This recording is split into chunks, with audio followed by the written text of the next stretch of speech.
Well, greetings and salutations, everybody. Welcome to the best damn movie-related show on the planet Earth, the John Campea Show, coming to you from right here on my YouTube channel. I'm, of course, your host, John Campea. It's an awesome honor and privilege, as it is every day, to have you, my international friends, gather with us as we, a bunch of movie fans, talk about our favorite things in the world, movies, movie news, a little bit of TV here and there, and all sorts of good stuff. And joining me, of course, if you're talking about good stuff, Mr. Robert Meyer Burnett. Robert, how you doing, sir? John, it's nice to know you can get a latte in Westeros.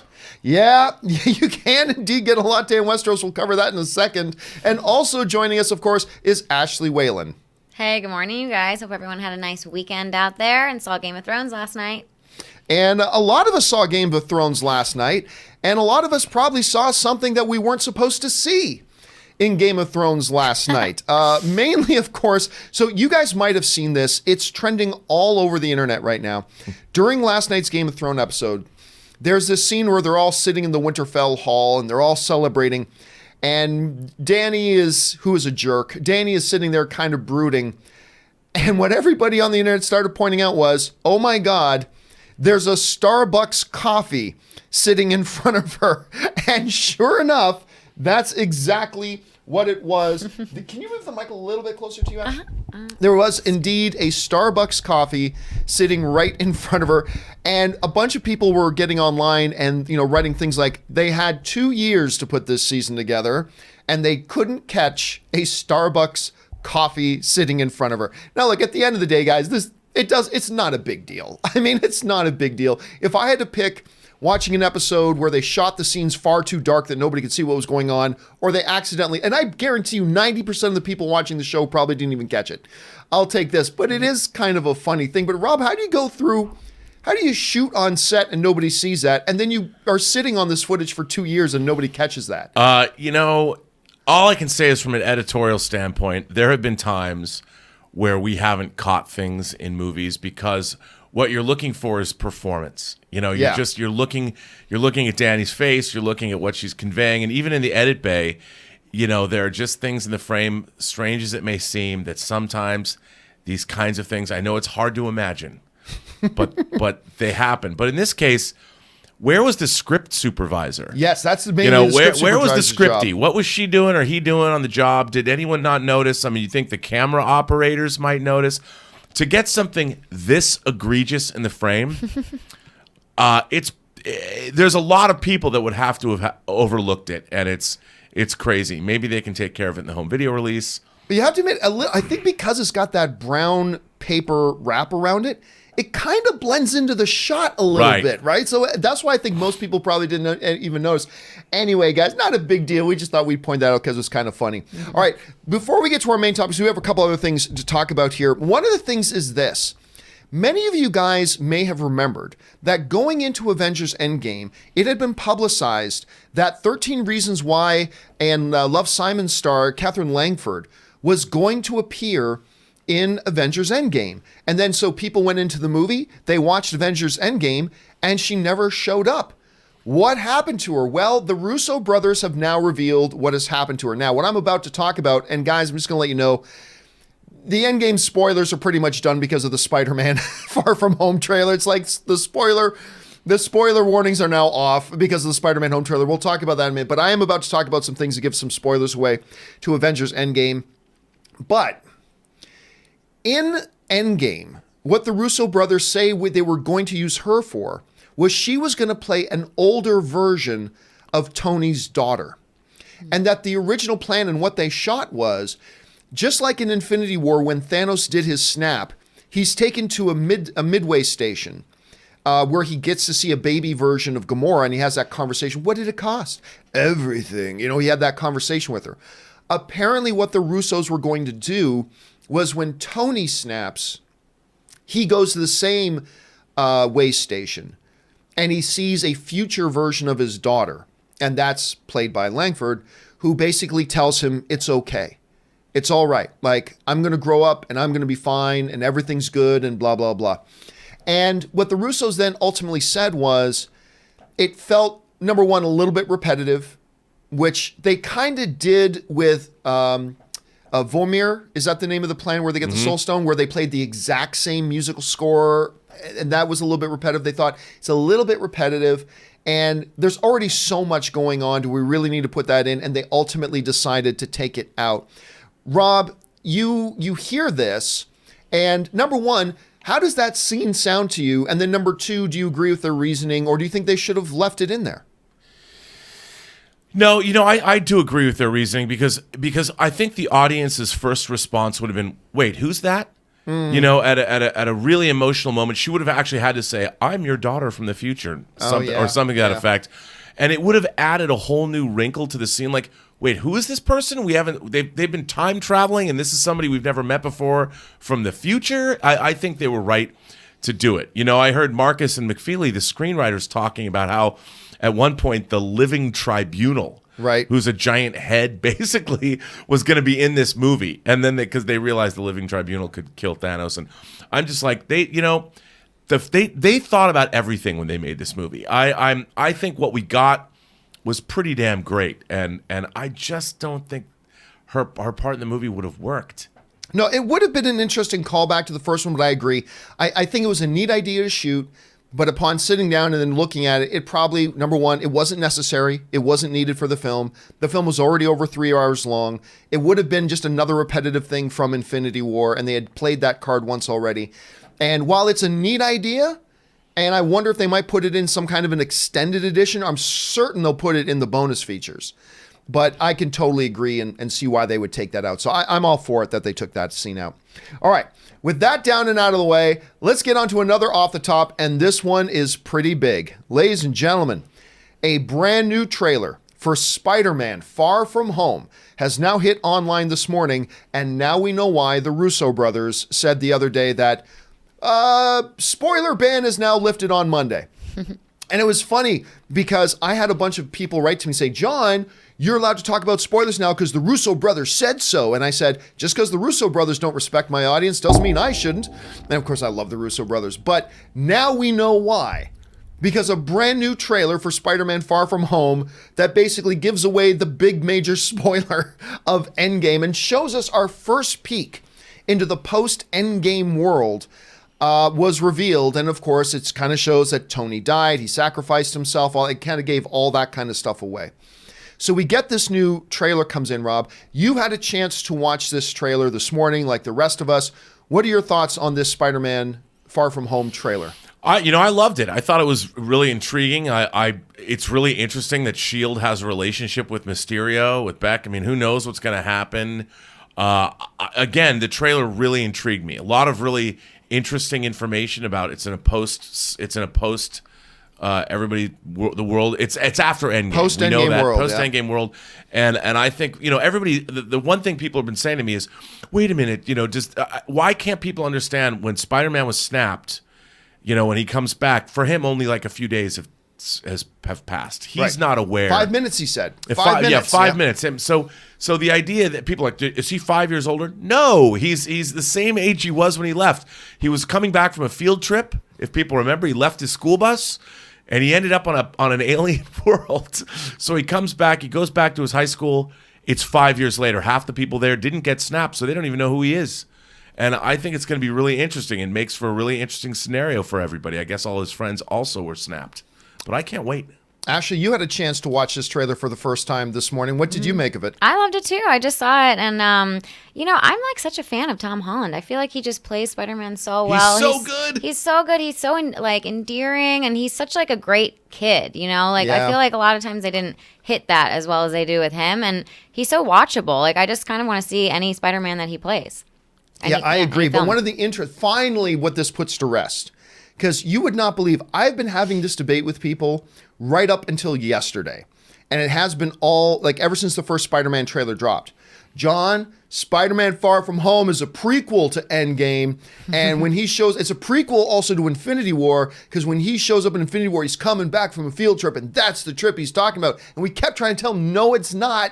No, it's not. So finally, this whole thing is put to rest on that. And now also we know why in the first Spider-Man trailer, remember we pointed out, hey, how come when they show his passport, the year, every line with the year is blanked out? What? Now we know why, because it's 5 years later. So that was obviously something they couldn't put in that first trailer at this point. And Rob, you and I were talking a little bit about this before the show started today, was what do you do with this trailer? I mean, should they have revealed this in this trailer? And my point of view on it was this. This movie is 2 months away.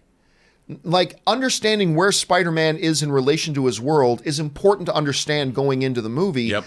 And they waited for Endgame to have a couple of weekends out. At some point, you got to start marketing like what the movie's about. And so I feel it's okay. I really do feel it's okay, even though I would personally rather keep the Endgame spoiler embargo in place for a while. This is a unique situation with Spider-Man coming out in just 2 months. But anyway, your overall impressions of that? No, I completely agree with you. I think because this question about Spider-Man and the 5 years, I've been getting so many people have been writing me, and even I was doing companion videos for you, and there's so many of these questions about Spider-Man. Like every third question is like, wait a minute, what about the 5 years?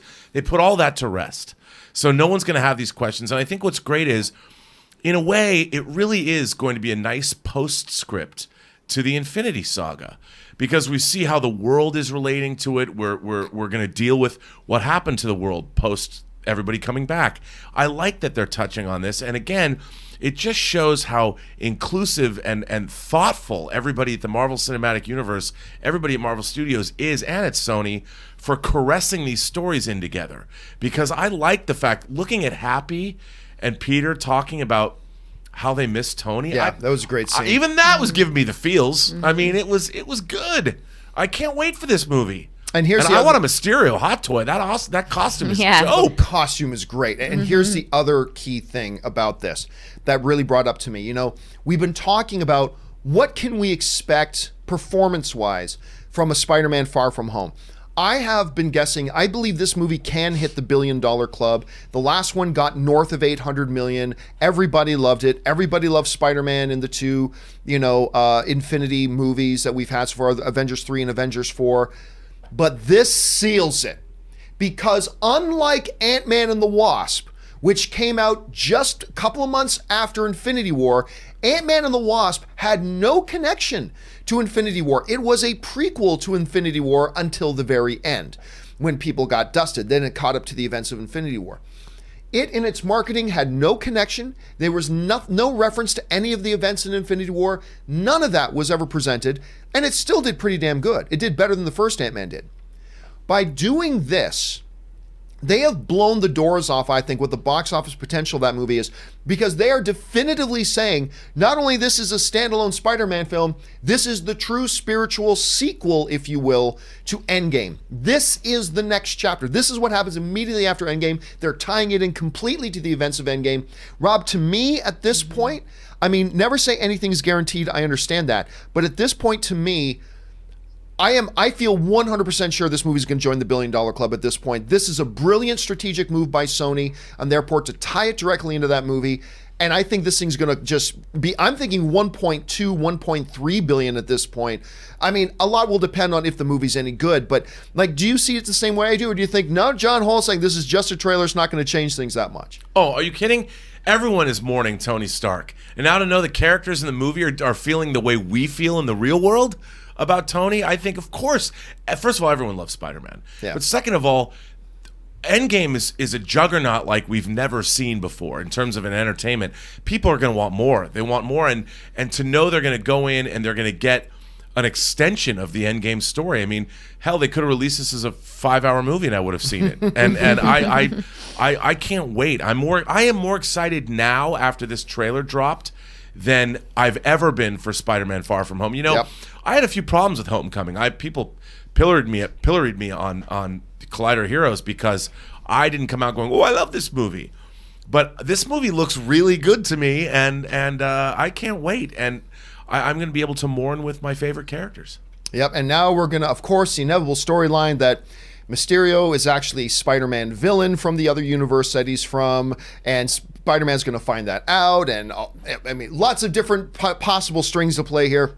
But there's lots of going on. What I want to know is, what did you guys think about this new Spider-Man Far From Home trailer? I thought it was pretty fantastic. I want to know what your thoughts on that. Does it create any new theories for you? Jump down to the comment section below and let us know your thoughts. All right, with that down and out of the way, let's get on to our main topics today. How do we select our main topics here in the John Campea Show? Well, it's really rather simple. You see, you guys select them by sending me your topics and questions by going to www.thejohncampeashow.com/contact. When you get there, there's a form, fill it out, hit submit, and maybe, just maybe, you might see your topic or questions featured here on the John Campea Show. So, Ashley, what is our first main topic today? All right, guys. First one is from Dean Winchester. Greetings and greetings and salutations. We knew it was coming, but this fast is crazy. Avengers Endgame just became the fastest movie in history to hit the $2 billion mark, faster than Avatar, The Force Awakens, or Infinity War. I'm thinking this is a huge deal, but maybe it's not. What do you think? Well, look, we know Endgame was breaking all sorts of records, right? So is it a huge deal that, if it breaks the opening weekend record, is it really all that surprising that it's the fastest to 2 billion? No. In and of itself, being the fastest to 2 billion isn't that big of a deal when we understand that, it shattered the opening weekend box office record and all that kind of stuff. However, when you put this in context and you look at the historical placement of what Endgame just did in its fastest rate to 2 billion, then it becomes a big deal. Because here's the thing, guys. Avengers Endgame just became a $2 billion film in 11 days. Let's look at the other films, the next following three. Avatar took 47 days to get to the $2 billion mark. Avengers Infinity War took 48 days to get to the $2 billion mark. And Star Wars The Force Awakens took 54 days. This is likened unto the opening weekend record. I told you guys, Endgame's opening weekend record will get broken, but it will never be broken by 100 million plus the way Endgame just broke the opening weekend box office record. We are never going to see again, ever, in history, period. And it's hard to say ever. You're never, maybe a fastest film to 2 billion beats Endgame someday. You're not going to see it beat it by 30 days. Mathematically, it can't happen. You're not going to see a movie hit $2 billion in 2 days. I mean, look at the gap between the number 4 and the number 2 is simply a difference of 7 days. The difference between number 2 and number 1 is 36-day difference. This is astronomical. You cannot overstate how big of a deal this is. You cannot overstate how historically significant this is. This is something unlike we have ever seen before. And yeah, it is a big deal. You're not just making something out of nothing. It's huge. Rob, you see these numbers. You see how fast it gets there, how it absolutely obliterates the previous records before it. Your first impressions? Again, I think it's, first of all, richly deserved. Nothing has ever been done like the MCU in all of Hollywood history. And the fact that they've come out and clearly they have made the world happy. And I don't think a franchise, I mean, this changes what a franchise can be. This is going to be looked at for a very long time to come. If this ever happens again in my lifetime, I'll be very surprised, or if ever. I like to see when something that was done well is rewarded. And they deserve this. And I think it's going to blow past Avatar this week. I really do. This week? This week. Oh, no way. By the end of the weekend. By the end of the weekend. Week 3. Oh, okay. Endgame week 3. Before the weekend, no chance. No. Week 3. Endgame week 3 will blow past Avatar. It's going to be interesting to see if that's actually true, because this coming weekend, I mean, we did see a 60% drop, right? We did see a 60% drop from week 1 to week 2. Here's an interesting little piece of trivia for you. Another record that Avengers Endgame has hit.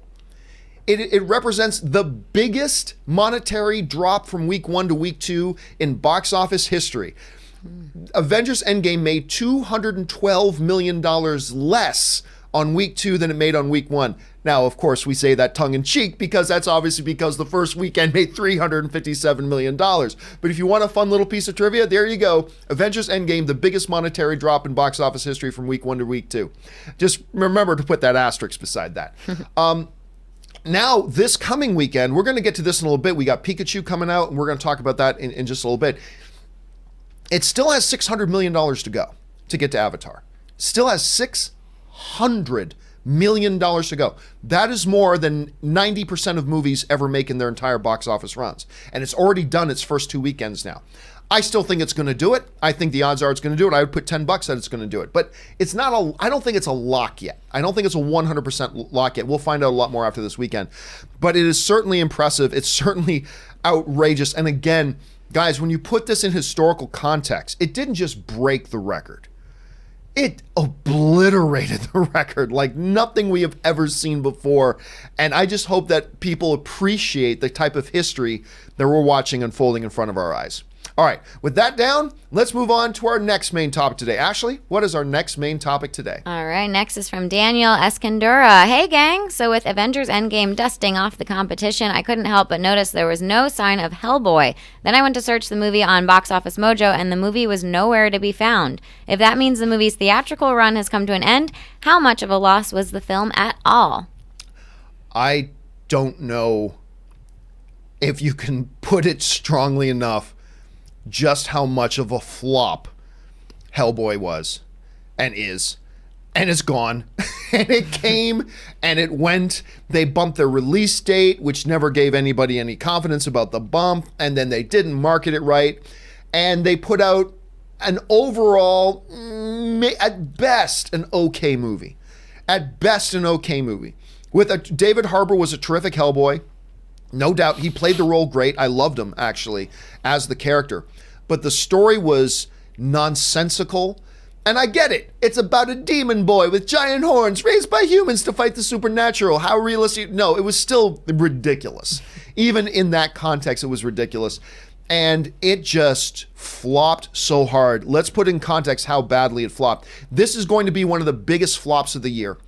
It's only May. This is going to be one of the biggest flops of the year.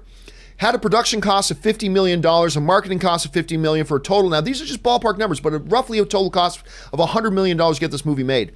Grand total worldwide, it made $21 million at the box office. Understanding that the theaters are going to keep roughly about 1/3 of that. That means they actually took in $14 million. Now, with a cost of $100 million, total intake of $14 million, that means this little movie lost $84 million. This movie lost more than the entire production budget worth of the movie. That's how badly this film flopped. And it's a shame because we were all excited for a new Hellboy movie. It's a shame, Rob, because I think, we were kind of giddy about the idea of them revisiting. Mike Mignola, the creator of Hellboy, was on board and helping creatively. I love the director who was on board with it. I thought the trailers, after that first odd Billy Idol trailer, I thought the trailers after that really found their footing, but again, you never get a second chance to make a first impression. I think they lost a lot of people with that first trailer they put out, and now we see it like Ray so accurately put in this thing. They just burned money, man. Rob, is it safe to say at this point that we are not, in the next 15 years, we are not going to see another Hellboy movie again? I think that's probably pretty safe. I mean, I've read a lot. There was a lot of acrimony on this set. The producer was fighting with the director. It's not the way to make a film. I think what's an interesting contrast is the way you have the MCU made, and Spider-Man is even at another studio. When you have filmmakers on the same page as the producers in the studio, you get the Marvel Cinematic Universe. And when you don't, when there's infighting on a set, there's nothing more destructive. And that's what happened to Hellboy. And it's really sad, because I'm a big Hellboy fan. I have the collected editions, the beautiful hardcovers of the original Hellboy stuff, the comics, and I had high hopes for this movie, and it's a sad day when something like this happens. Yeah, it's unfortunate on two different levels. On the one level, it's unfortunate that a movie we were looking forward to and that we were excited about didn't work out the way we had hoped. On the other level, it's never good for the genre as a whole when a movie comes out and completely just gets obliterated. Now, granted, there's a lot of attention being given to Endgame. There was attention being given to Shazam. There's attention being given to Spider-Man, all that kind of stuff. But you want these movies to do well. And the fact of the matter is, I remember it was somebody wrote in Forbes the other day, all comic book movies will be financially successful. I'd like to introduce you to Hellboy. And it kind of proves the point that if you can't just put out a comic book movie and expect it to make $400 million worldwide, you can't do it. If you don't put in the work, if you don't make it something that the audience is going to enjoy, if you don't make it financially responsible, and if you don't market it right, you're going to look at not just a flop, but a monumental flop. And let this be a cautionary tale to the folks over at Marvel, at DC, and everything about what can happen if you don't keep your guard up. Don't start to rest on your laurels. Last comic book movie made over $2 billion. Easy. No, you can't. Because you're going to get bit in the ass. And that's what happened to these guys. They got bit on the ass, and they got bit on the ass hard. All right. With that down, let's move on to the third main topic today. What is our third main topic today, Ashley? All right, next one is from Timon Steep. The box office numbers are in, and Endgame made $145 million in its second weekend. Is this disappointing considering the fact that it was tracking for 180 and it missed the all-time second weekend box office record? Or should we celebrate it for what it achieved nonetheless? Thanks for picking my question, and bring on the filthy. Greetings from Germany. Yeah, you know what, Timon? It's completely understandable you would ask that, because we've been saying for a while, if this movie takes like a 60% drop in the second weekend, everybody's like, oh, what went wrong? Never mind the fact that by making $145 million on its second weekend, I believe that makes it that would have been the 25th largest opening weekend of all time. Like, forget that for a second. That at $145 million on its second weekend, that would have been good enough to count for the 25th biggest all-time opening weekend ever in the history of cinema. Put that aside. What people, even huge fans of Endgame, just focused on was, but I thought it was supposed to make 182nd weekend. All right, it made 145. And by the way, as of this recording, the final actual numbers have not come out. It could go up a couple of $1 million, might go down a couple of $1 million. We'll keep our eyes on that. But understand this, that at 145 million, that's stupid incredibly good. That's stupid incredibly good. Now, it does, as you say, make it so that Endgame actually did miss the second weekend mark. It did not set the record for the second weekend. Right now, the biggest second weekend in box office history, number one is still Star Wars The Force Awakens at 149 million, which is really impressive when you think about that, Rob, because it beat Force Awakens by over $100 million on its opening weekend, but that's just really impressive, the type of legs that Star Wars had in its second weekend. Avengers Endgame is the second largest second weekend of all time at 145, then a big drop. Avengers Infinity War made 114 million on its second weekend, Black Panther made 111, and Jurassic World, rounding out the top five, made 106. And again, let me put in that asterisk. The weekend actuals are still to come in. It could come in $2 or $3 million higher, maybe $4 or $5 million higher, maybe $2 or $3 million lower. But there could be, by the end of this day, Avengers Endgame may have that second weekend record. It just doesn't look like that's likely right now. But keep in mind that that could happen still. Rob, we're looking at something like this. There's no way to seriously look at this as any kind of a negative. Like $145 million. Would you agree with me that you would have to put in a pretty hard spin to make this look like a negative in any way? Yeah, it's not a negative. I mean, it's a 3-hour movie. Force Awakens is a 2-hour movie. So over the course of a day, let's say a theater gets 3 showings in, that's 9 hours. For a 2-hour movie, that's 2 more showings. I mean, for a 2-hour or a half, you've 8 hours, you got 4 showings. With Endgame, 9 hours, you have 3. So the fact that Endgame made as much money as it did its second weekend is unbelievable. And it's a 3-hour film. So over the course of a day, there's a lot less showings than the number one movie, which was Force Awakens. And there's only a $4 million gap between them. Yeah. I mean, that's if Endgame had 1 more showing per day, it would have crushed Force Awakens. But it didn't, because it's 3 hours. Well, that's assuming that all the showings that it did have were completely sold out, which they weren't, but that's fine. No, but even so, I mean, you've got however many screenings, just add 2 more screenings to each one of those things. So Force Awakens over the course of a day, even if it was a 12-hour day, a 12-hour day, you have 6 screenings as opposed to 4. But I think what this really speaks to is that thing that you and I were talking about before, which is this is a front-end heavy movie. Everybody wanted to see this opening weekend. And you see that played out by the fact that it beat out The Force Awakens by over $100 million in its opening weekend. That just emphasizes the fact that there were fewer people left who hadn't seen it by its second weekend than there were for Star Wars The Force Awakens on its second weekend, right? Everybody needed to see this opening week. We heard from a lot of our viewers, Rob, about people, I've seen it 4 times now. I've seen it 3 times now. I've seen it 4 times now personally myself, but that was all in the first 5 days of release, right? And I think this is more of a testimony. I think there's a couple things. Number one, you point out the fewer screening times. Well, why didn't that affect the opening weekend? Because everybody wanted to go see it opening weekend. But that front-end loadedness, we're seeing that now. What the effect of that is. It takes a 60% drop, which, by the way, we always said, Rob, you and I have always said, it's going to take between a 50 and a 60% drop. Came in under that 60% mark because everybody went to go see it. Whereas I don't think, we have seen that growing trend the last couple of years, Rob. Well, what's also not being talked about is its midweek performance. Well, which did great. It had enormous midweek performance. Fabulous midweek. Again, everybody's seeing it as soon as they can. So now when we get into weekend number 2, okay, it takes a drop. Still the second biggest second weekend in history. There is nothing negative to see here, folks. Believe me, there is nothing negative to see here whatsoever. And by the way, I should also point out here too, I put this up on my social media, but I thought I'd mention it here, Rob. I'd like to get your reaction to this. By being the fastest movie to $2 billion, Endgame has passed Titanic as the number 2 all-time box office movie ever. And it continues on its march towards Avatar at this point, but it's past Titanic.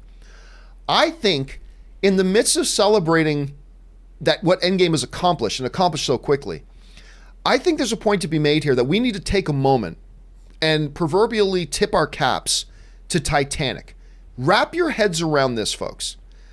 Titanic has been in the number 1 or number 2 all-time box office spots for 22 years.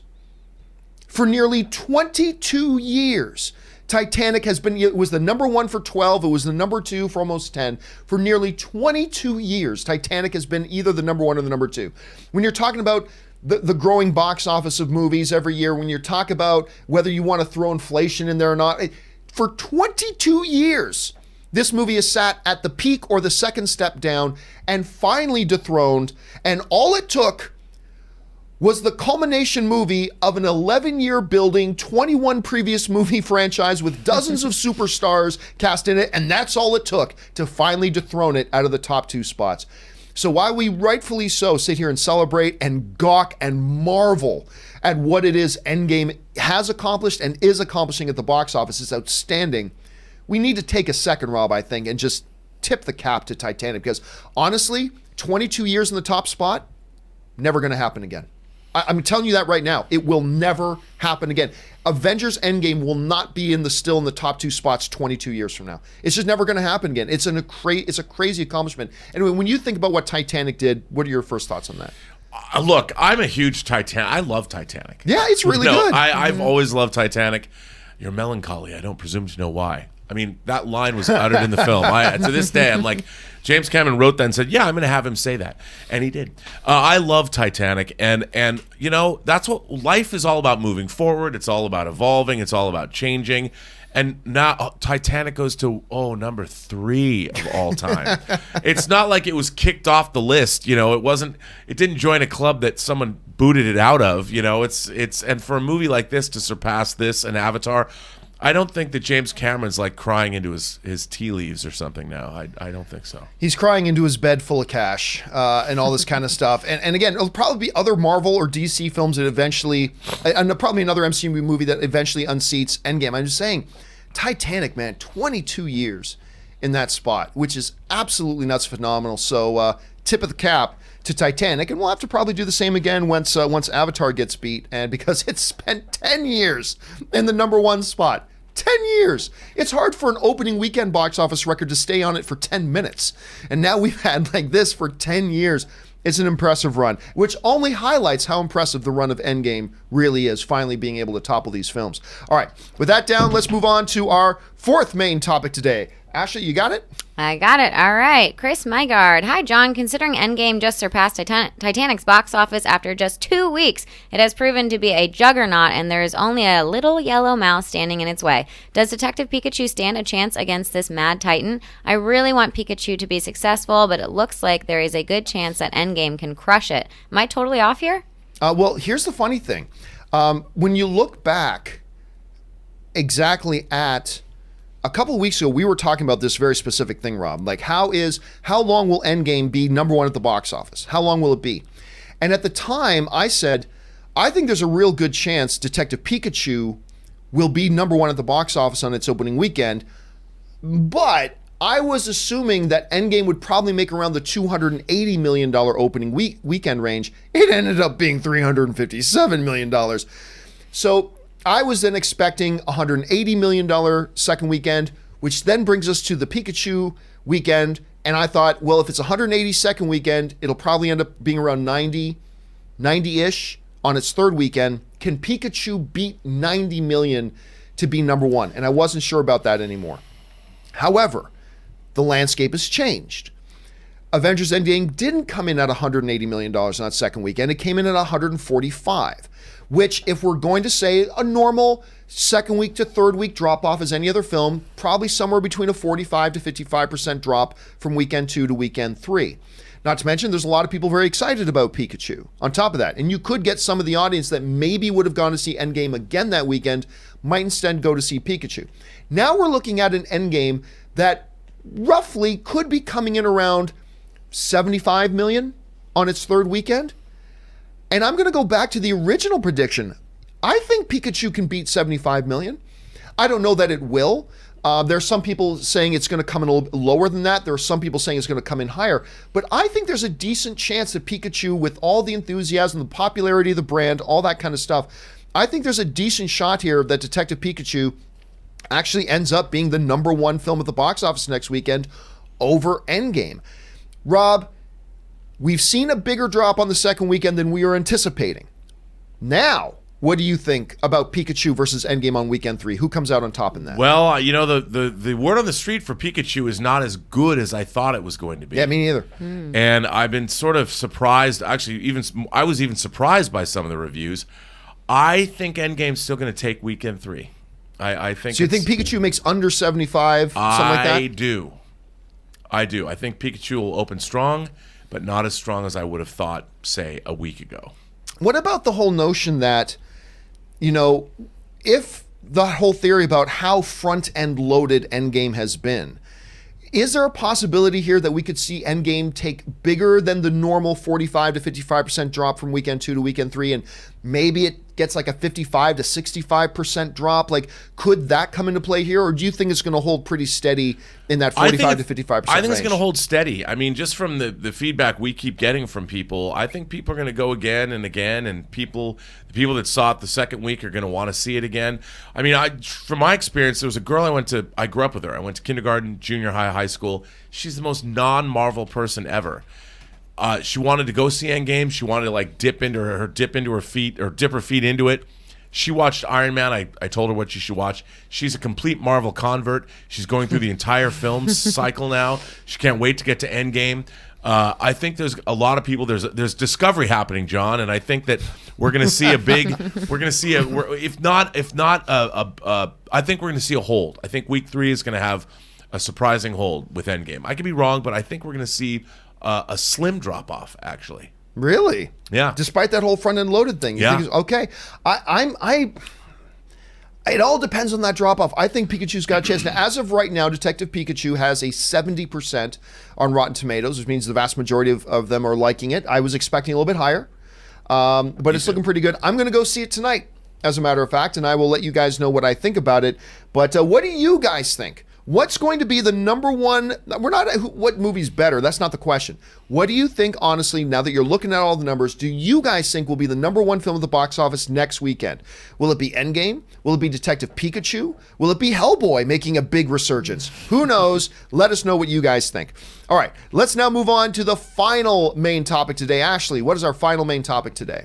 Next up is Mac Cole. Hi, John. My favorite person to watch when I get home from work. Nice. Thank you. Now, is it me or is the Godzilla marketing showing way too much? I'm really looking forward to it, but I'm starting to avoid Godzilla trailers more than Endgame trailers. Thoughts? It's funny. A lot of people will complain. They show too much. They show too much. They show too much. And then studios will put out trailers that show next to nothing. And then people don't go watch it going, well, you didn't tell us what the movie was about. I don't know. Rob, for me personally, I got to say, I don't feel at all like they're showing us too much in the Godzilla trailer. They're showing us some big monsters. They're telling us here's the basic idea of the story. The Titans are awakening, being led by this one giant monster, King Ghidorah, and we need Godzilla to help. Okay, They just told us what the movie's about.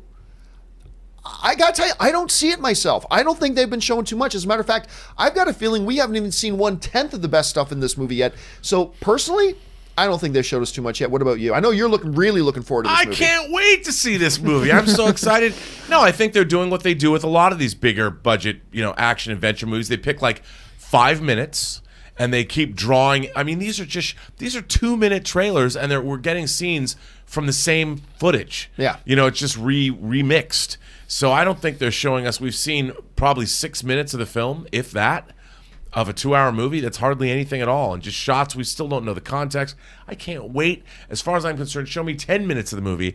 I don't care. I'm going to be first in line. I'm going to see this movie. I'm so excited. I'm going to probably bring my plush Godzilla with me. Nice. I am that excited. I just saw that I think NECA's putting out a 4-foot plush Godzilla. I can't wait to be sleeping with that next month. I'm going to get it. I'm very excited about this movie. I can't see enough, John.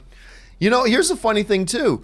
I don't feel like nothing I've seen in this movie or in the trailer so far have suggested to me, ooh, that's a secret that gets revealed. No, right. I've never sensed anything like that. I've got a feeling there's going to be a couple little twists, a couple of reveals, and so far what I've seen in this footage, nothing to me feels like they've revealed any of it. I just hope that the aliens from Planet X, from the original Godzilla versus Monster Zero, come and take Ghidorah back to their planet. Because that's my favorite Godzilla movie from the originals from the 60s. And, of course, Ghidorah comes from Planet X. We all know that. They're the cool aliens. Check it out. It's a great movie. If that happens and they haven't shown us aliens, I would feel spoiled. I don't think they're going to do that in these movies. I don't think they're going to have the Titans as aliens. Really? I don't know that. I don't have any insider information.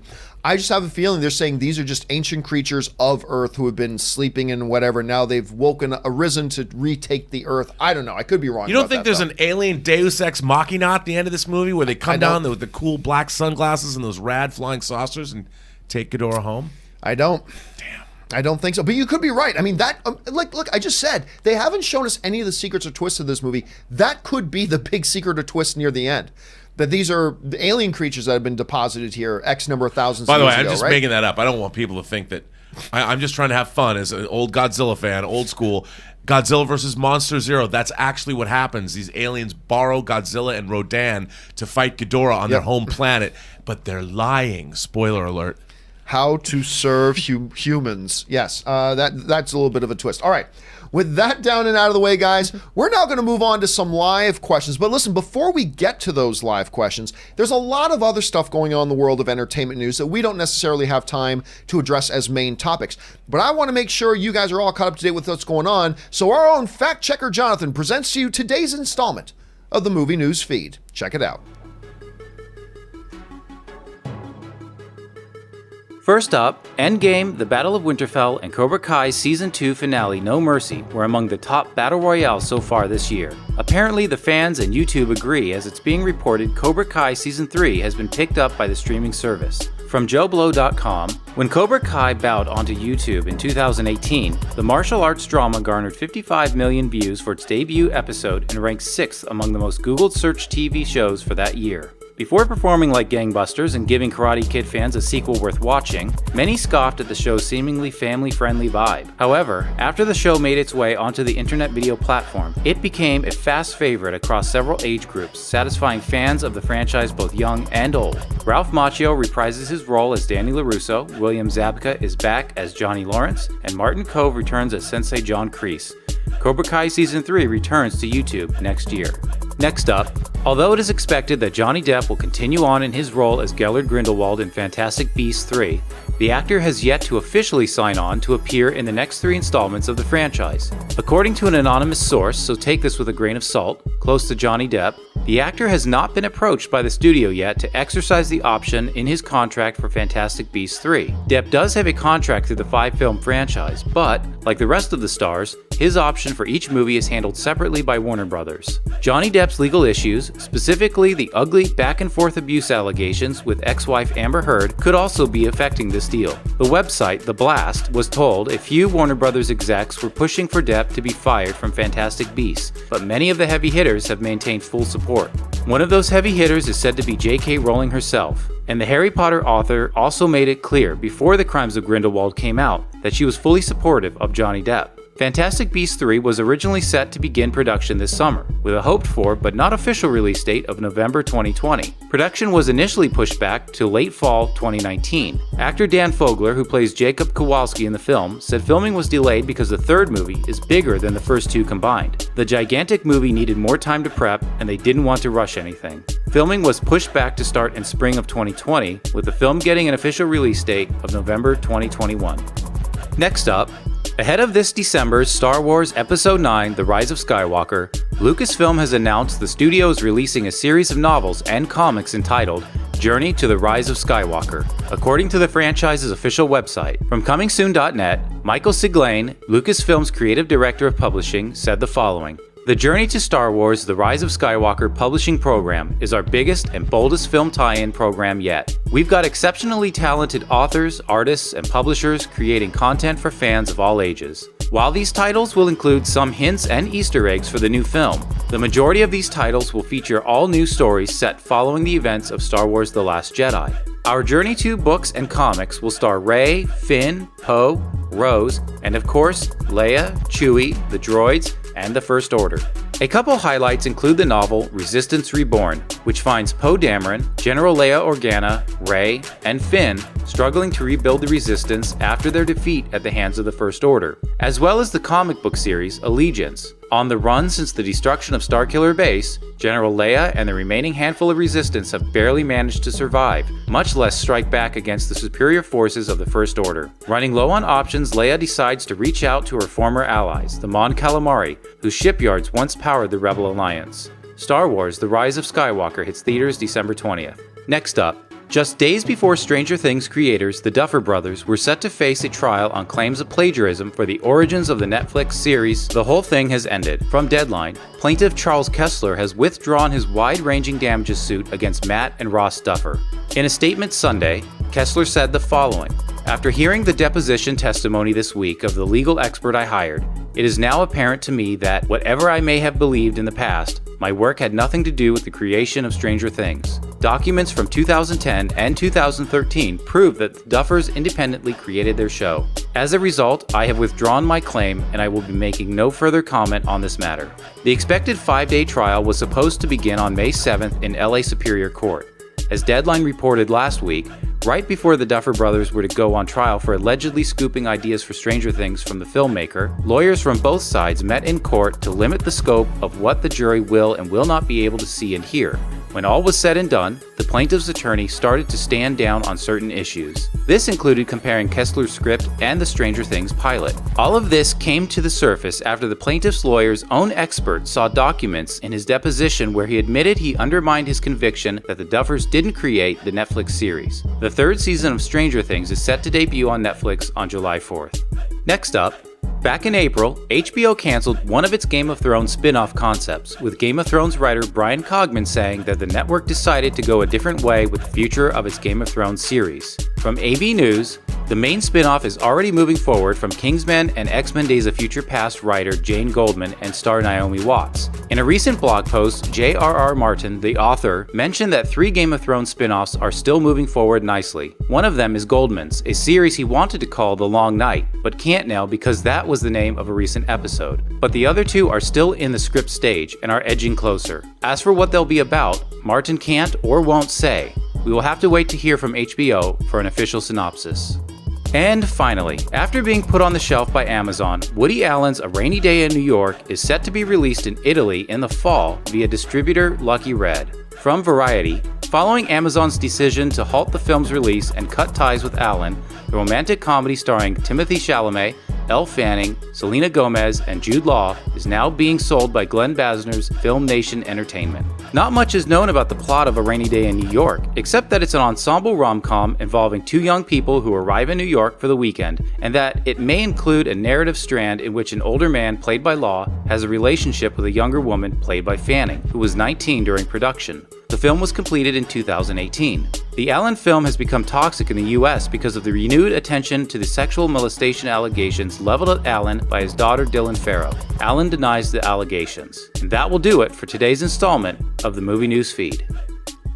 And now you guys are all caught up to date with all the stuff going on in the world of entertainment. Thank you again to fact checker Jonathan for doing that great job that he did. All right, guys, now we're going to go over and take your live questions. You guys have been firing in some live questions, so let's hop to it right now. Ashley, what do we got going on the live chat board? All right, first up is from James Argenta. Gendry, great-grandmother, is a Targaryen on the dad's side. I know there's a lot of interweaving family. Look, I still think there's a solid chance Gendry ends up on the throne. He's now, look, I said before, he's the legitimate heir to the throne. The Targaryens were a deposed line. The Baratheon line is the true line on the throne right now. He's the next in line. Some people would say, but he's a bastard. Well, so was Jon when he was made king of the North. And as Robert rightfully pointed out to me before the show, he ain't a bastard anymore. The queen officially dubbed him, gave him his title and name. So I still think it's going to be Jon, but there's a chance it's going to be Gendry on there. All right, what's next? Jerome Smith second. Hey guys, finally saw Endgame Sunday. I waited because opening weekend folks were too busy. I went with my 2 sisters and 2 brothers. Went dark on social media 2 weeks ago. Hey, good on you to finally get around to it. And there you go, Robert. It's not everybody saw it the first weekend. There's still people going, right? There are. And there are going to be people going for weeks. Yeah. I agree. All right, what's next? You know, Rob, you made a good point because some of my friends are going now, and they aren't like crazy MCU fans. So they're like, okay, now that I know all this hype and all the history and it's shattering all these records, maybe I will go see that movie, Endgame. So who knows? John Demoto, that Spider-Man Far From Home trailer was awesome. Okay, to talk Endgame spoilers now on your show since the new Spider-Man trailer came out? Again, I would have said no. I was going to say no, but the Russo brothers said it's okay. Well, who cares? I don't care what the Russo brothers say. But now we know why they were saying it, because this trailer is now out. And yeah, whether we like it or not, it kind of does open the door to that. So, yep, at this point with that trailer out, I guess it's fair game to talk about spoilers now since that's out there. All right, what's next? Jerome Smith, still a major spoiler was revealed to me, but it didn't bother me much because there's so many surprises in the film. Had a blast, plot holes galore, LOL. Yeah, that's what I was saying to a lot of people, Rob, is that, look, if you are going into Endgame and you've got hit with a couple of spoilers, don't worry about it too much. There are a lot of surprises in the movie that I think you're still going to feel pretty good about. Because, Rob, I know you were hit with a major spoiler going in. You were hit with Cap with Mjolnir. But you still found it pretty surprising and satisfying. I mean, look, I'm a big boy. I can take a few spoilers. I didn't know. It's still when that moment happened in the movie, you tend to forget. Like, I knew it was coming, but it didn't. When Mjolnir was rising up and then it went to, it still felt a moment of triumph and elation and dare I say it, it was kind of orgasmic joy. I felt really. It was absolutely when joy-gasmic. he took that hammer in his hand. You know what I'm saying? Absolutely. I'm with you. All right, what's next? Terrell Wise, you don't ghost Nick Fury. I love that line. I love Hap. I love Happy's character. Like right from the first Iron Man all the way through. I think his character's great and I love that line. All right, what's next? Ben Rayner, now we know why the Russers said we could talk freely about Endgame starting today. I had a feeling this might be the reason. I like the trailer quite a bit. You know what? I should have put that together. But I didn't. It's like, why the hell would the Russos say, like, 2 weeks after the movie opens, yeah, go ahead, talk spoilers. There's still people who haven't seen the movie. I should have put it together that there was a reason they're saying that. The trailer was coming, and now we've got it. And again, just to emphasize this, I get it. I get why they put this trailer out. You got to tell us what the movie's about. The movie's only 2 months away. You do have to get the marketing in gear. So I get it. It's going to spoil some people. It's going to spoil some. And that's unfortunate, but it is the circumstance we're in, so I get it. All right, what's next? Denmar 95. What? Iron Man is dead? Oh my God. Saw Endgame 4 times. Yeah, there's some people who wrote that to me today. What? But they had already seen the movie. I think there's a lot of people saying that, man. All right, what's next? C.E. Nelson. So the snap opened a dimension, hence the X-Men. No, that had nothing to do with it. I don't think they're going to play it that way. Kevin Feige had this all planned years before the Fox deal ever happened. So now, could he take advantage of that later? Possibly, but that wasn't part of the thinking process in creating these multiple dimension reality nonsense stuff they got going on. All right, what's next? Darth Stuthius, hey guys, has Mr. C ranted on multiverse yet? LOL. No, I don't think it's a good idea, and I think they will close it up. I do. I think they're going to close it up. And when they say the snap opened like multiple universes, Was that Tony's snap? Was that Thanos' snap? Was whatever? I don't think, long term, I don't think it's a good idea. And I think, because in the comic books, they realized it was a bad idea, Rob. Like, people forget comic history that even in the comics, they're like, this is losing our readers and we need to close this thing up. And I think you'll probably see them have a story. Actually, that could be phase 4. Maybe the closing up or the sealing up of the multiple universes. What do you think? I think it's a good idea. I don't know. I think, again, in the MCU, I think it causes a problem. I mean, traveling through the quantum realm is one thing, but having access to multiple universes on a whim, and who's to say he's telling the truth? True. I mean, after the snap, anything's possible. Maybe our boy Mysterio is taking advantage of that confusion, and he's not telling the truth. Or he's Spider-Man's nemesis in one universe, and over here, I'm going to be a good guy. He's kind of pulling a... why am I forgetting the name of the villain in the first Incredibles? Syndrome. He's going to be pulling a Syndrome. I'm your new hero. All right, what's next? Matt SF Jada, over under 50%, these Spider-Man movies don't drop the ball. Oh, I don't think they're going to drop the ball. I mean, I thought they did a great job with Homecoming. They have been pretty steadfast on this. Kevin Feige's still the guy overseeing it. I don't see them. I take well under 50%. Rob? I agree. All under. Right. What's next? Tom Gillard, since your mother introduced you to Star Wars, will you take her to the Episode 9 premiere? I'm a little surprised you haven't done it for the others. Well, I mean, my mom's older. Not old. Mom, notice I did not say you're old, but she's older, and it's a big deal. It's an ordeal to get from the East Coast Canada over here, getting her to, first of all, get away from the house. She just had major surgery this past year, and getting her to fly all the way out here for something like that. Because believe me, I thought about doing that before, but it's not really something that's on the table. So I'm perfectly happy to fly out to Canada and just take her to go see the movie when I go out there. But believe me, that has been a part of my thought process. It really has. All right, what's next? Jerome Smith, the snapping ramifications are coming. Uh-oh, Far From Home. Yeah, I mean, it could be. I mean, I like what Rob just said, though. Like, what if, like, none of that's true? What if they're hinting that in the trailer? I didn't even think about that, Rob. That's a great observation. But when you have a movie like Endgame with the ending that we just got, Rob, there have to be ramifications. There have to be consequences as to what's going on. And maybe we're going to see it play out here, or maybe, as you're suggesting, it's just going to be all kind of a misdirect, perhaps. All right, what's next? Darth Susius, excuse me, Yeona, gosh, okay. Yeona, I can't do it. It's pronounced Yerona and roll the R. There you go. La Llorona. That one tripped me that's up. what I was told La emphatically Llorona. it's La Llorona, but Llorona. maybe it's Yoro. I don't know.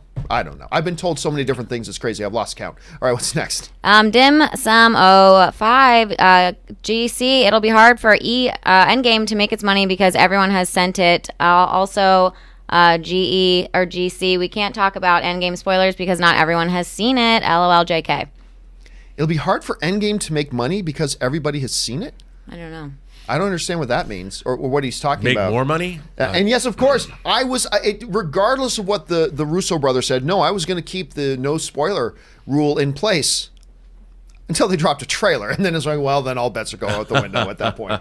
All right, what's next? Kyle White, Multiverse, Iron Man Returns. Look, I've told you guys forever.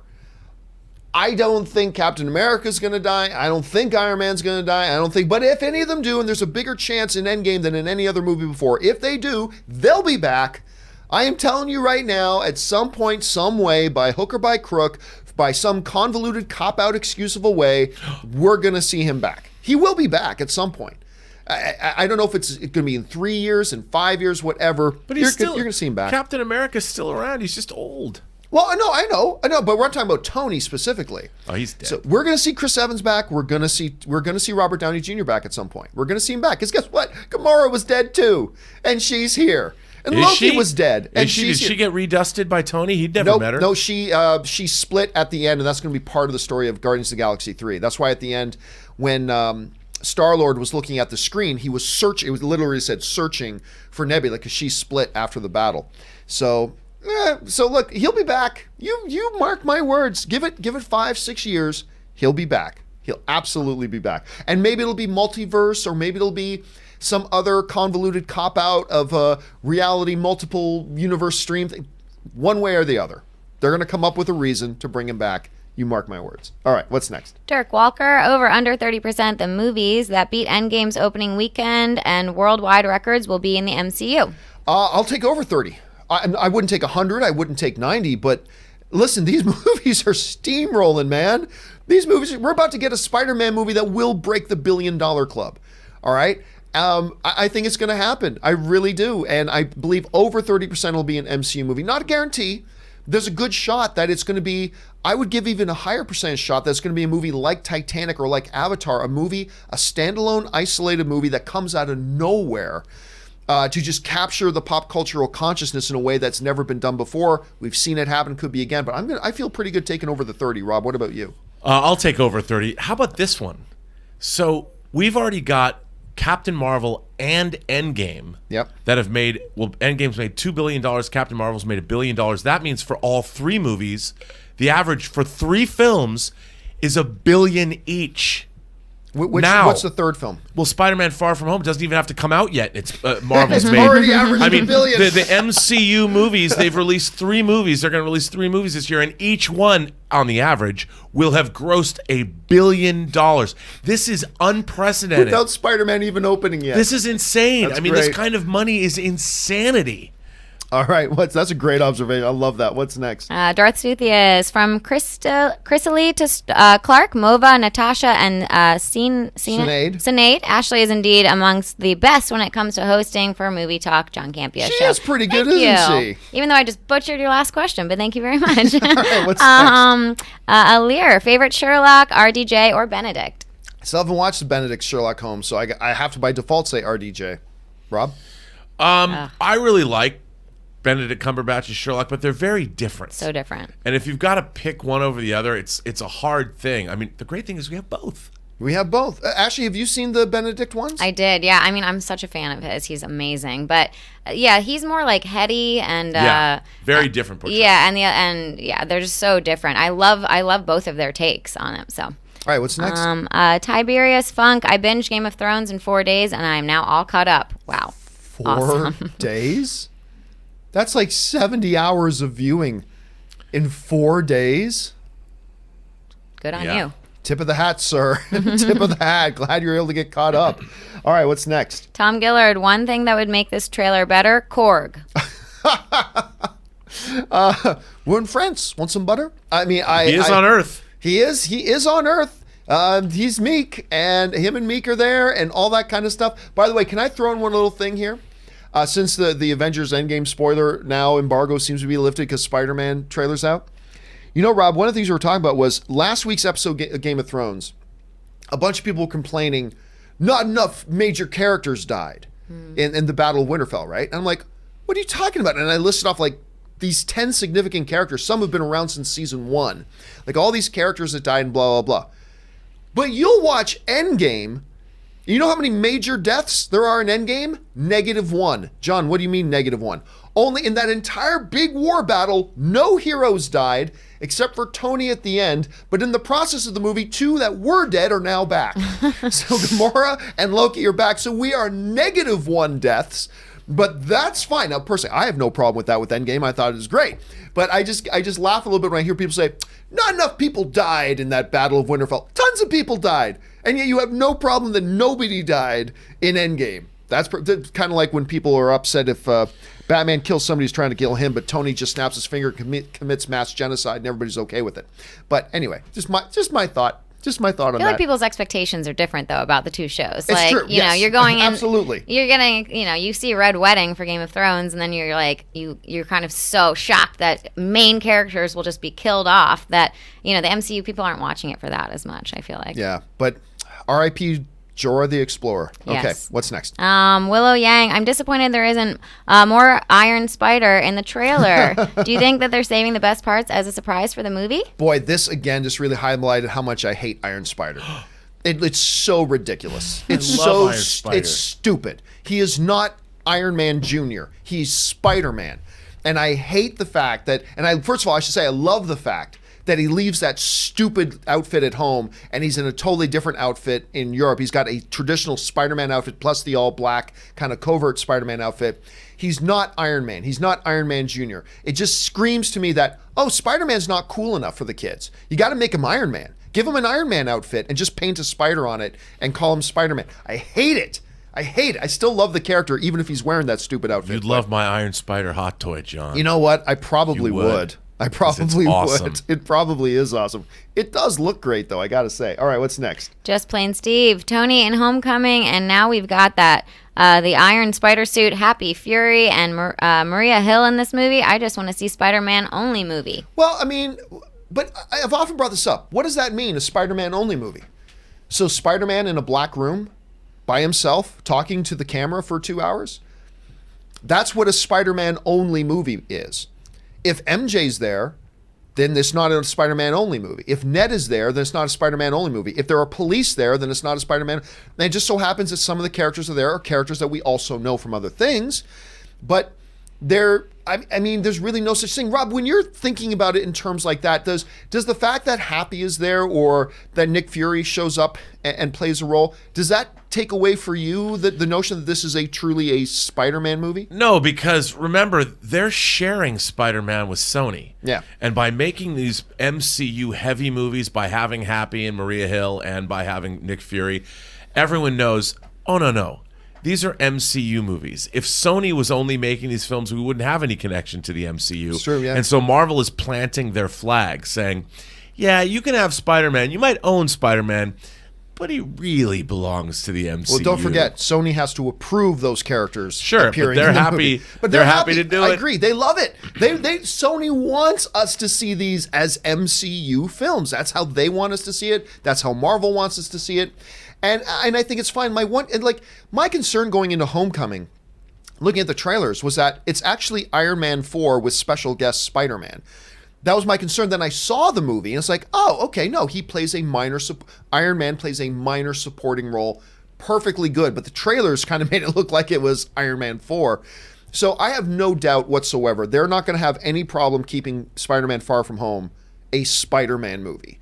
And I love that Maria Hill's getting. I actually think she's one of the most underused characters because you could plop her down in almost any of the MCU films. She could be a great utility player. I love that they're using that character in this movie. All right, what's next? Aidan, Foley, Jake Gyllenhaal as Mysterio looks very intriguing. I'm curious to see what his relationship with Peter is. I'm having a Ra's al Ghul vibe from him, in my opinion. Well, they're setting up that kind of a scene where it's like, you can't save art. Sometimes people die. You got to make sacrifices. Then they show him blowing up the villain, and it's destroyed like a city block. So I'm wondering if that's going to become part of the play here. But what would be your first guess about the dynamic between Mysterio and Spider-Man in this? I think it's going to be one of, mentorship or friendship at first. But then I think Spider-Man, having learned from his past experiences, especially in the last movie, things are not what they seem. And I'll bet Spider-Man's the one that's going to Nick Fury. Dude, this guy's yanking your chain, brah. I mean, he is not what he seems. And we'll see. It's going to be a very interesting dynamic because he already seems in bed with S.H.I.E.L.D. based on the trailer. Yeah. So who knows? But I think Spider-Man is going to be the one to discover the shenanigans that are being pulled by Mysterio. By the way, I pointed this out to you, Robert, before we started the show, but I want to point it out to everybody else. Did you guys also, because now, in the first Spider-Man trailer, in the hotel room scene, the line is, "Nice to finally meet you, Spider-Man." In this trailer, they changed the line, but did you also notice, "You're a really hard guy to get a hold of, Spider-Man"? Did you guys notice the massive audio difference between those two lines? "You're a hard guy to get a hold of." Then the camera cuts to Nick Fury. "Spider-Man." I mean, it was so obvious. I think the line from the first trailer is actually the line they use in the movie. And now some people will say, but John, Nick and Peter were both at the funeral. Yeah, but Nick snuck in at the end in the back. So I wouldn't be surprised at all if Peter never actually met Nick. So that's why I think the line from the first trailer is probably the line in the movie. Rob, let me give you this. Over under, I'll give you a good high number too. 64%. Over under 64%. that the line we hear Nick Fury say in the first trailer, "Nice to finally meet you, Spider-Man," is the line in the movie. Over under 60 seconds. I think you're right about that. Oh, really? Because he's never met Spider-Man. He met Peter Parker. Maybe. We never even see him meet Peter Parker. Right, we don't. Yeah. But I would say maybe that's where they're... Because, I don't know. We'll see. But yeah, I think you're right about that. All right, what's next? Darth Southius. In regards to yesterday's question about kids, it's both insane and a good thing, especially when you wake up to the sanitizer poured all on your face. LOL. Oh, that's right. Somebody asked on an open mic yesterday about, they hate it when they show movie characters that make it sound like having kids. You have to be an idiot to have kids. And I said, well, no. There's just different characters will have different points of view, worldviews, and you got to portray those things. And I guess what he's talking about here is, it's great having kids, especially when you wake up with sanitizer poured all over your face. Hopefully it didn't get in your eyes. That would be painful. All right, what's next? Terrell Wise, is Spider-Man the next Iron Man? I don't know what that means. What does that mean? Like, do you mean that literally? Is Peter Parker going to become Iron Man and become known as Iron Man? I don't think so. You can't just get rid of those.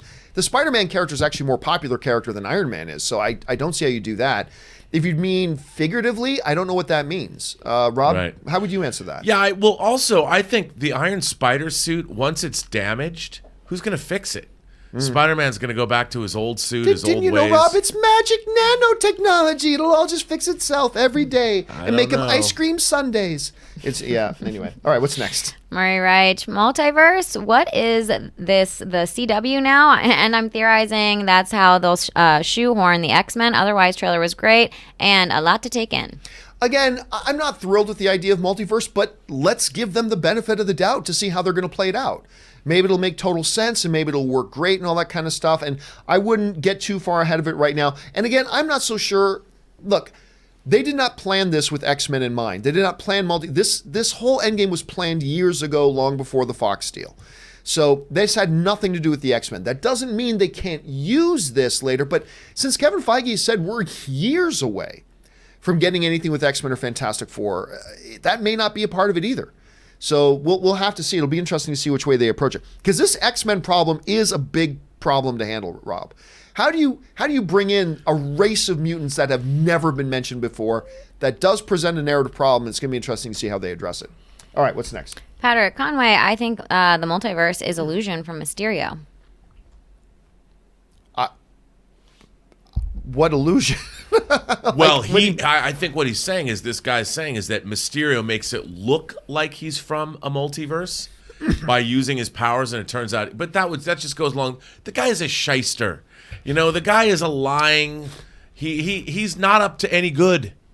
We're gonna find that out. He's not up to any good. I like that. What's next? Phoenix Arising. Spider-Man producer Amy Pascal leaves Sony for Universal. Do you think that this will have an impact on future Spider-Man movies? May the filthy be with you. No, she is. She's still on as a producer on Spider-Man. Her first look deal with Sony's no longer. Remember, she stepped down as the chairman of Sony Pictures, started her own production company, and was connected to Sony in that way. They had a first look deal. That just means any movies that she comes up with as a producer, Sony gets first dibs at them. That's all that meant. Now she's over at Universal. Her existing deals with the Spider-Man property stay intact, so I believe, Rob, unless you've heard something different, I believe she stays on just as a producer of Spider-Man. Absolutely. She has an independent producing deal, and Spider-Man they can't kick her off, I don't think. Yeah, so I don't think that's going to affect it in any way. All right, what's next? Darth Southius, I think most of us are ready for MCU multiverse, just not sure if the mass general audience is, even after being introduced to dimensions and timelines. I'm not, and I'm well-versed in all this stuff, and I'm not. I think it's a bad idea. But again, there have been different things. Look, we've had 22 MCU movies. The MCU has done plenty of things that on the outside to us look like it might be a bad idea, and then they figured out a way to make it work. Sometimes they've done bad ideas, but a lot of times they've done things that look like a bad idea, but they actually had a really good idea for it and they made it work. And that could very well be the case here. I'm going to give them the benefit of the doubt till they prove me wrong. But I don't like it. I mean, I'm not looking forward to this at all, and I know you're probably right. I think a lot of the average movie-going audience is going to go, what? I think this convolutes the MCU. I really do. I think it convolutes it. But again, this might be nothing. I was worried Spider-Man Homecoming was going to be Iron Man 4. Turns out there was nothing to worry about. And so do I like this on face value? No. But I'm going to give Kevin Feige the benefit of the doubt, dude. because usually it ends up being nothing to worry about. I don't know, Rob, how do you look at that? Well, I wouldn't worry about it. I mean, they're like I say, they're like the Cylons. They have a plan. They know what's up. In Feige, I trust. I think last weekend and this weekend have proved you can put your faith in what they're doing. All right, what's I think next? They know. James Mutombo, Far From Home trailer opened the door for Spider-Man to appear in Sony's Marvel universe with Venom. Maybe it was part of the renegotiation of Marvel and Sony. Now, first of all, understand they never needed a multi-dimensional excuse to bring that in. All they needed to do is drop one line in any movie. Well, there's some spider guy in New York. I mean, really, because there was nothing in Venom that... Think about this. Now, we know that it's a different universe. You and I, as audience members, we know it's a different universe. But there was nothing in Venom that definitively made it clear that there is no Spider-Man in this universe, right? They never actually did that. So they don't actually need a narrative plot device excuse like multiple realities to have that. They didn't need it. They could do it without it. So I don't know if they're going to take advantage of that. Rob, what are your first impressions on that? Well, remember, they've already established that idea in Spider-Man Into the Spider-Verse. So they've done it, even though it's an animated film and it's not part of the galaxy or their universe. I do think that the ideas have been planted. So I think they can do whatever they want. But they didn't need Spider-Man to make Venom an $800 million plus hit. We'll see where Morbius the Vampire comes in. But they might be building an entire Spider-Verse without Spider-Man. Yep. And it could work. Yep. Yes, sir. All right, what's next? Kick it to the king. If Mysterio is from a different Earth, does his original Earth have Venom? Also, sorry about your Maple Leafs. My Nashville Predators got nowhere either. Don't get me going on my Maple Leafs this year. They should have done much better. It's possible. Like first of all, as Rob pointed out so astutely, he may not actually be from another Earth. I mean, that could be part of the con. But even if he is, maybe there's a Spider-Man in the universe he comes from that he's already an arch nemesis of. That's kind of playing a little bit on the Eobard Thawne Flash relationship in the early seasons of the Flash. There could be a little bit, and there could be a Venom there. Could be, but whether or not this is all actually tied in, that gets really convoluted, and I don't think they're going in that direction, as Rob just kind of really pointed out well. All right, what's next? Caleb Kaiser, just a theory. Nick Fury is not Nick Fury. It's Chameleon luring Spider-Man toward Mysterio, and that the multiverse was just a hoax all along, so basically a plot twist. Nah, I don't see it. Rob? Well, I like the idea that it's not really Nick Fury, but I don't think they would do that. No. I mean, I think that... You'd have to be able to con Maria Hill. Yeah, and you can look like Ed Nick Happy, Fury. Was it all an illusion? Yeah, I mean, hey, look. Although maybe it is. I don't know. Maybe look, whenever we learn something new in the MCU, the real wild theories start coming out, right? And I think this one's going a little bit too far. So, but as we always say, man, crazier things have happened in the MCU. So I'm gonna very firmly plant my feet on no, that's not what's happening, but crazier things have happened, so let's keep our eyes open on that, Caleb. All right, what's next? Murray Reich, hey, I was looking on Regal's site, and there is a Regal Cinema Live, or LA Live 14 theater that's 15 minutes away, drive from Burbank, 30 minutes in traffic. I've noticed that they have 4DX, so in case you're interested. Okay, I am familiar with that Regal Cinema. Actually, I went to the world premiere. They held the world premiere of Jason Momoa's Conan movie there. And that's where I went down to it. I'm very familiar with the theater. Murray, I'm going to tell you right now, whatever website you were looking at that tells you during traffic to get from Burbank to downtown LA takes only 30 minutes, they have turned this into a house of lies, because that's a lie. That's a big lie. That's a huge lie. Ann lives here, and she used to work in a building like 2 blocks away from that Regal Theater, and it's only like 10 miles away, but it would take her like an hour and 20 minutes to get to work. It's crazy. So lies. So that's probably the reason why I never go down there. I never go down. Have you ever been to that Regal, Rob? I've never been there. It's actually a nice theater. I've never been in the 4DX, but it's a nice theater. It's one of these theaters that just keeps going up and up and up. But it takes a while to get there from Burbank. Even though I could almost walk there faster than you can drive there. It's crazy. Or take the train. You can get there on the train. Or take the train, but I don't like taking the train. All right, what's next? Jeffrey Holly, over under 20%. Rob will have a better opinion of Discovery next season when it takes place in the far future. Thanks for all you guys do. Okay, 20% is a low number. So, Rob, I'm going to take the over 20%. And the reason I'm going to take over 20% is for two reasons. Number one, I already said that 20% is a low number. Number two is I have a very hard time your opinion getting any lower. So I'm going to go over 20% that Rob will have at least a better opinion of Star Trek Discovery Season 3 than Season 2. Rob, will you take the over under 20%? I'm not going to watch. Oh, so you've tapped out on it. I'm tapping out. Yeah. Now, I've tapped out on a few shows this year, too. Unless it gets better, and I read that it gets better, I'm not going to pay for it anymore. I'm tired of paying for it's the only thing in my life that gives me stress. And I'm not going to pay for it anymore. It makes me angry. It makes my blood pressure go up. I'm probably getting ulcers because of it. I like everything in the world. I find something to like about just about everything except Star Trek Discovery. I've never loathed anything more in my entire life, and I'm done. Well, good for you making that decision. I'm proud of you. All right, what's next? Him Jalper, nice. Far From Home, out July 2nd, which is a Tuesday. Weird. You know what? Correct me if I'm wrong. I thought Spider-Man Far From Home did something similar. I thought they had their official opening day on a Wednesday instead of something. Now, we have seen openings on Tuesdays before. That has happened, but I mean, I'm sure it has something to do with taking advantage of the 4th of July weekend and all that kind of stuff. I'm Canadian, so I don't understand that all that much. But it's probably, am I right on that, Rob? It's probably to take advantage of that 4th weekend? Absolutely. It's a 4-day. The 4th of July is always traditionally a 4-day holiday. So, that's Thursday, Friday, Saturday, Sunday. They try and make it that. They open on Tuesday. It's kind of like opening on Wednesday, but different. Because then you get a weekend beginning Thursday. So it's like the movie opened Thursday night. You have your Wednesdays, your Friday, and then you go into the weekend. So they get to have, because really Tuesday means first screenings are on Monday night. So you're going to have screenings Monday, Tuesday, Wednesday, and Thursday.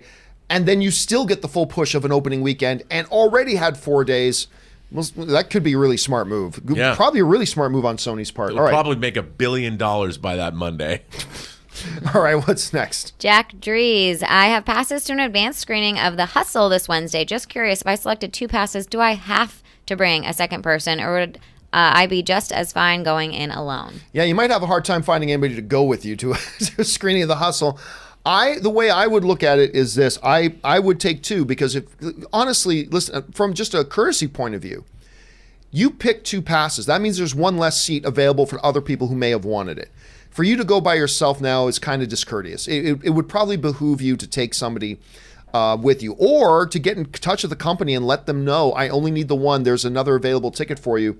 But I would say the courtesy thing to do is to bring somebody with you. Rob, how would you address that? I agree. I think that's probably a good plan, and everybody can find somebody to go to a movie with them. And by the way, Jack, good on you for trying to think about what's the courteous thing to do. Yeah. Not many people even stopped to think about that. You did, so good on you, sir. By the way, I kind of want to see that movie, so I want to hear back. I kind of do too, but want to see it.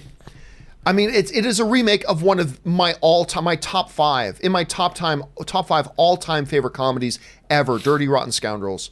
Which, oh my God, if you guys haven't seen Dirty Rotten Scoundrels, make sure you watch it. But we'll see how that goes. All right, what's next? Catholic Jack, over under 17%. Mysterio is ordered by Kang to recon Earth. I will take under 17 on that. Rob? Me too. Yeah, I think Kang had had a possibility in Endgame. A lot of people thought maybe Kang would be the villain in Endgame. I don't think a Spider-Man Far From Home is a place you bring in Kang the Conqueror. I just don't see that being the case. All right, what's next? Keon Shingler, hey John, hope you're well. I disagree about Endgame being one of the greatest movies. If Acts 1 and 2 was good as Act 3, it is a great act, but it lacks substance underneath the fan service and epic action. Let's see, where is the second half? We're going to have to take a pass. It's way too far. Yeah, wherever it was, he took too down. long to type it in. So what Keon is talking about is, I said on a recent episode of mine that, look, to me, Endgame is great. I had a wonderful time with it. It's my number 5 all-time favorite MCU film. When you consider how many great MCU films there are, that's saying something. But I also said, it's not a big surprise. I've said this many times. I don't think Acts 1 and Acts 2 are fantastic. I think they have some real highlight moments. I also think they have some problematic moments, whatever. And what I said was, if Acts 1 and Acts 2 had been as strong as Act 3, which I contend is the greatest single hour in comic book movie history, then we're talking about one of the greatest movies ever made. I think. Now, so what Keen is kind of referring to there is that he disagrees. He thought the third act, it lacks substance underneath. I agree. The third act does lack substance because it's the payoff act. It's act 3, right? So what I was kind of suggesting was that if act 1 and act 2, the acts that are supposed to give you that underlying substance, lived up to its potential the way act 3 did, then you would have had that substance already in place and all that kind of stuff. And it still did give a lot of substance. So I'm not saying if acts 1 and acts 2 were just copy and repeat of act 3 that it would have been one of the greatest movies ever. No, it would have been a very one-dimensional movie at that point. But if it had done the job in acts 1 and act 2 the way it did its job in act 3, then I don't think we're just talking about one of the greatest comic book movies ever. I think we're talking about one of the greatest movies ever. Maybe top 10 greatest movies ever. But anyway, that's just the way I saw it. But yeah, you don't need to agree with me, Keen. That's totally great. That's a beautiful thing about movies, man. We all have different opinions about them. That's the best thing about being a movie fan. All right, what's next? Small Ruler, multiverse in MCU opens doors for multiverse in DCEU.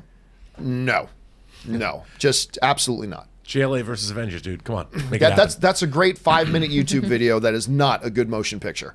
All right, what's next? The new Ulysses, seeing that you are discussing the Spider-Man trailer, can we assume spoilers are all fair game now? If not, don't proceed to read my next super chat. Yeah, unfortunately. I mean, look, I was going to ignore the Russo brothers saying, spoilers are allowed now on Monday. I was going to ignore that. But you can't ignore a publicly released trailer from the studio that gives away the biggest spoilers, right? So, yep, it's now fair game to talk about. Right or wrong, it's now fair game to talk about. All right, we got time for a few more. What's next? Terrell Wise, do Sony and Disney split the box office for Far From Home? No, the way it basically works, it is a standard production company and distribution company deal. And Rob, you probably have a better, like, I know the basics, but do you want to try? Well, no, I mean, you're doing well. That was good. So basically understanding is this, is that the production company, the distribution company will pay the production company for the rights to be the distributor for their film. At that point, they now are in charge of the movie. They make the decisions about where does it go, how many theaters do we put it out in. They're in charge of the marketing campaign. They're actually in charge. This is going to be interesting. They're in charge of deciding where it goes after the theatrical run. So do they make an agreement with Disney to let it go to Disney Plus? Because theoretically speaking, as a distributor, Sony can take it and put it on Netflix if they want to, but they probably got an underlying deal with that as well. So they pay the production company for the production of the movie. Then they distribute the film, and then they work into an agreement that the production company will get a percentage of whatever the overall box office is, and then they keep the rest. The distributor keep the rest. So in a sense, yes, they kind of split it, but it's not like there's an even split along that way. Rob, you, like I said, you know this better than I do. Well, so no, I think that's good. Right? It really depends. I mean, I don't know what the actual, if the MCU, if Marvel Studios is paying for the movie, and then they have a distribution deal only. So does Sony cover some of the costs of the production of the film? I don't know. I think from what I heard, I believe MCU looks after all the production expenses of the movie. If they cover all the production expenses, it's actually great for Sony because their risk is mitigated. Yeah, a lot. And they obviously the budgets for the Raimi Spider-Man movies were astronomical by the time they got to Spider-Man 3. I had heard at one point, I was actually in a room with a producer who got a call about producing Spider-Man 3, and he was listening, and he goes, $300 million? Nah, I can't do it, and hung up the phone. That's a true story. I was in the room. They were in trouble because it was so enormously huge. So this is a way for everybody to come out right. You get an MCU Spider-Man movie, and Sony gets to make a lot of that cheddar without the risk. Yep. All right, what's next? The new Ulysses. Imagine if the next time we see Morgan and she's older and visiting Tony's grave and says, I miss you 3000, I'm going to break again. Yep, that could do it. Maybe they'll bring back this girl again, but it has to be many years later. So we're probably never going to see her again. But yep, that would be a powerful moment. All right, what's next? Noel Nguyen. So you're saying there's a multiverse, MCU, Spider-Man. All right, let's do this one last time. Into the Spider-Verse. So there's your crossing over of the Spider-Verse stuff. Again, here's part of the reason why I'm not big on multiverse stuff. And also, this kind of goes to the core of why I don't really like it in comic books. Because it means there are no rules. You can do anything. And nothing has real consequences because there's now 5,000 different ways to counter the consequences of something that happens in one reality. And that's also kind of part of the reason why I'm not a big fan of time travel in stories like this. Again, let me be clear. There are movies that utilize time travel that do great. There are. So I'm not taking away from that. But just in general, I don't like the issue of time travel. I don't like the issue of multiverse stuff because you get this BS stuff of, once again, Loki's back. And you can make the argument, but it's a different Loki from a different... It doesn't matter. At the end of the day, Loki's back. And completely undermining the sacrificial thing he did trying to save Thor, getting choked out, no resurrections this time. Wrong! And killing him there. Gamora is... I mean, with that, there's now plenty of cop-out excuses to undo any ramifications of anything negative that ever happens in your universe. When you have time travel and you have multi-dimension stuff, it means no consequences. And it takes a really good storyteller to leverage that stuff and do it in a really satisfying way.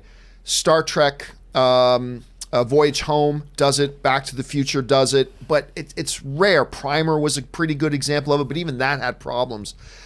It's just, I just get very, to me, it's lazy. Using time travel and multi-dimension stuff in these things is lazy because it means, well, I can't think of a good reason to allow this to happen. I know. Let's say there's a multiverse, and now we just have excuses to do anything we want. We don't have to think it through. Now, again, I'm painting with a broad stroke here, Rob. I admit that I am. There are exceptions. Completely, there are some great exceptions, and there are ways to do it and do it great. It just makes me really a little cringy and nervous when they employ it. Like, I don't know. Am I overreacting to that? Probably a little bit. No, I mean, I understand. I think you're right. It's an easy way to overcome these kinds of things. And in comic books, you needed a way. It's believable. But now when you set things in the real cinematic world, it becomes kind of a crutch. And let's hope that doesn't happen because that's certainly happened in comic books. But I will say, Into the Spider-Verse, what I liked about Into the Spider-Verse is this. There were multiple dimensions, but they were all totally different. There isn't... Miles Morales, same kid, same powers in the next universe, and just bringing an exact copy of him over. Every one of the multiverse things was completely different. You had Noir Spider-Man. You had Patty Parker. Was it Patty? Was it Patty Parker? I think it's Patty Parker. Anyway, with her, android one. You had Peter Porker, the Amazing Spider-Ham. You had, then you had Gwen Stacy. Was Spider-Gwen. They made it so every one of the different dimensions was totally different. And because if you did have parallel dimensions, the slightest change in one would make the universe a completely different place. And I like that, as opposed to Endgame, where it was, okay, there's all these dimensions, but they're all 100% exactly the same, so the same that you can jump back 10 years and know the exact place where everybody is going to be and what they're doing. And if you're going to do the multi-dimension stuff, I prefer the Into the Spider-Verse way of doing it because it just it just seems more palatable. I don't know. God, I love that movie so much. That movie's so good. All right, we're just going to fly through the last three here really fast. What's next? New Ulysses. Guess we got to get used to him being Iron Spider. Okay. But that's the beginning of the movie. Once he moves over to Europe, he doesn't have it. I'm hoping he dishes the Iron Spider suit. Probably not, but I really hope he does. All right, what's next? Timothy Plate, did you see the Starbucks cup in Game of Thrones last night? If we're talking about this Starbucks cup, then yes, indeed, we did. And we've talked about that was crazy. But again, it really does just kind of blend in very well until you put that little red circle around it. All right, what's next? Henry Stevens, you do not ghost John Campea. Well, fortunately, nobody ever has. They probably all have. I don't know, but God, I love that line. You don't ghost, because if you don't talk to Nick Fury, that means I got to talk to Nick Fury, and I don't want to talk to Nick Fury. I love Hap in these movies. I think he's great in these. All right, guys, listen. That will do it for today's installment of the John Campea Show. Thank you guys so much for being here and being a part of all this. Listen, there are a bunch of other Super Chat questions to get to. DA298, Jared's reviews, Ulysses, Star Killer, all the way down. Don't worry. I've got Friday's questions, leftover questions I got to do, and today's. We're going to do them all in one big companion video today. So don't worry, a little bit later this afternoon, those questions you sent in, going to get answered in a video today. Just come back a little bit later and keep your eyes open for that. Also popping up on our channel today is the next installment. It's been uploaded now of our Avengers Endgame spoiler discussion supplemental videos. Rob's got the next one done. It's uploaded right now as we speak. I'm going to publish that a little bit later today. Lots of stuff going on. And then, of course, we're back again tomorrow for the next installment of the John Campea Show. Hey, listen, guys, while you're here, stop what you're doing. take a second. If you haven't done so already, click on that subscribe button. Become a subscriber to the John Campea YouTube channel. Also, make sure right below the video here, click that thumbs up button. It helps the videos. And make sure, most importantly, you jump into the comment section below and leave your thoughts on any or all of the topics we discussed here today. Just keep in mind, you're talking to fellow film fans, so keep it civil, guys.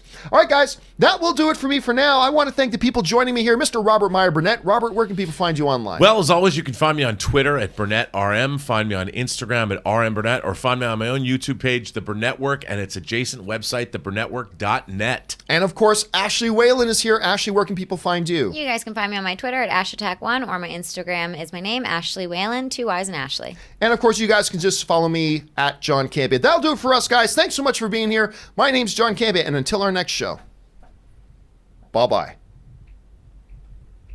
And I can't get it turned off again. I don't know why.